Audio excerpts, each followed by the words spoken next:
Next chapter that we are going to start is the excretory system. All right, so first of all we have to understand that what actually excretion is.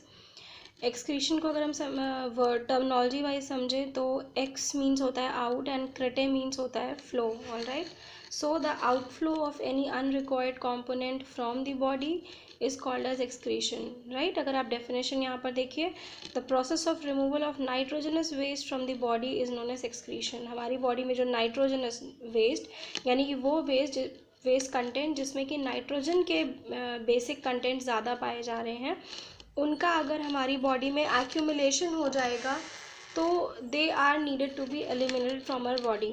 Alright, so that particular process is called as excretion. Then excretion का main important काम क्या होता है? It plays a major role in maintaining homeostatic condition. What is homeostasis?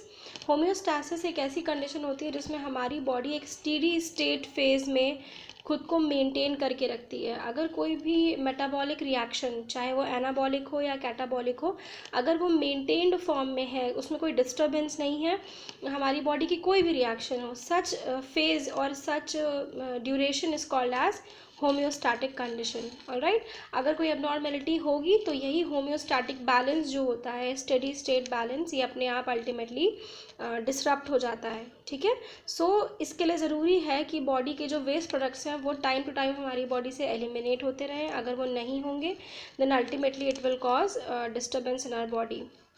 So after excretion we have to understand कि excretory system क्या होता है. Alright, so multiple types के ऑर्गन जब एक यूनिफाइड फॉर्म में काम करें और वो किसी भी नाइट्रोजनस वेस्ट के फॉर्मेशन, उसके स्टोरेज और उसके एलिमिनेशन में कंबाइंड फॉर्म में वर्क करेंगे, then it will form ultimately the excretory system.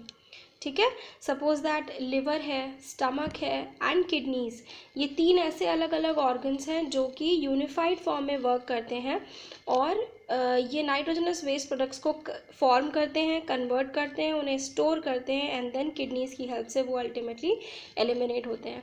तो ऐसा network of organs that ultimately helps in removal of waste products is called as excretory system. Excretory system को हम common terminology में urinary system भी कह सकते हैं. वाई? बिकॉज वो एक ऐसा डाइवर्सिफाइड सिस्टम जिसमें सिर्फ यूरिनरी प्रोडक्ट्स, यानी कि वो प्रोडक्ट्स जो जिनको हमारी बॉडी की ज़रूरत नहीं है वो सिर्फ उसी ट्रैक से निकलेंगे. Such eliminatory products are called as are basically the part of urinary system.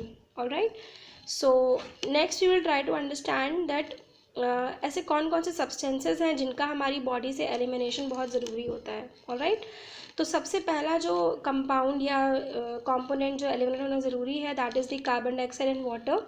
Carbon dioxide एक रेस्पिरेटरी गैस है जो कि भले ही यूरिनरी सिस्टम से रिलीज़ नहीं होता बट उसका हमारी बॉडी से एलिमिनेशन बहुत ज़रूरी है. बिकॉज अगर कार्बन डाइऑक्साइड एक्यूमुलेट होने लगेगी तो ऐसी कंडीशन में इंसान कोमा में जा सकता है या उसकी बॉडी में CO2 पॉइजनिंग भी हो सकती है. ऑलराइट, सो कार्बन डाइऑक्साइड एक तरह का रेस्पिरेटरी प्रोडक्ट है जो कि हमारे लंग्स से एलिमिनेट होता है. ठीक है, और वाटर हमारी बॉडी से स्वेट के फॉर्म में रिलीज़ होता है. जब हमारी बॉडी में एक्सेस ग्लूकोज स्टोर्ड होगा then because of certain respiratory reactions वो स्वेट में कन्वर्ट हो जाता है and that ultimately gets converted और eliminated from our body. Alright, next जो वेस्ट प्रोडक्ट है that is called as nitrogenous waste. ये तीन तरह के होते हैं usually, urea, uric acid and ammonia.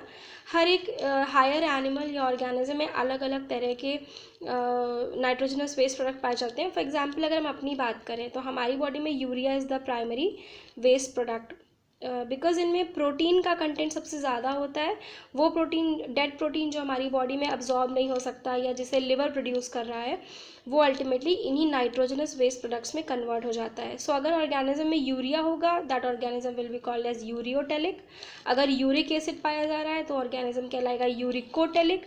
और अगर अमोनिया प्राइमरली नाइट्रोजनस वेस्ट के फॉर्म में है तो such organism will be called as ammonotelic. Alright, so इस तरह से तीन तरह के मेजर नाइट्रोजनस वेस्ट प्रोडक्ट्स होते हैं जो कि डेड प्रोटीन पार्टिकल से बनते हैं एंड वो प्रोटीन पार्टिकल जो हमारी बॉडी में अब्जॉर्ब नहीं होते and they are usually generated और प्रोड्यूस्ड इनसाइड द लिवर.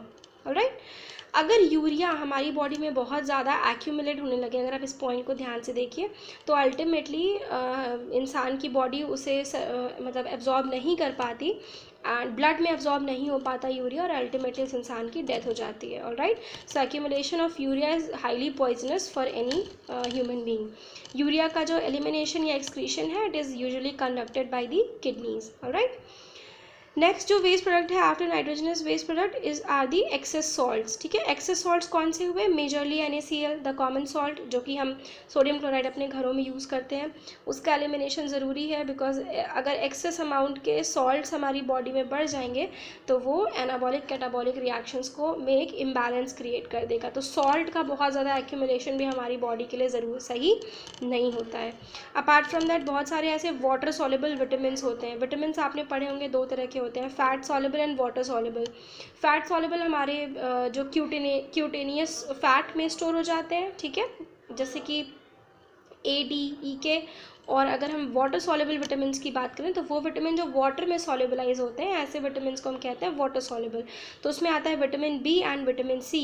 ये जो दो विटामिन हैं ये हमारी बॉडी से एलिमिनेट हो जाते हैं, जो हमारा यूरिन हमारी बॉडी से पास होता है उसके साथ ये हमारी बॉडी में एक्यूमुलेट नहीं होते हैं, सिर्फ अपने इंपॉर्टेंट फंक्शन को परफॉर्म करते हैं and then they get eliminated. इनका जो अनरिक्वायर्ड पार्ट है, सिर्फ उतना पार्ट हमारी बॉडी से एलिमिनेट हो जाता है।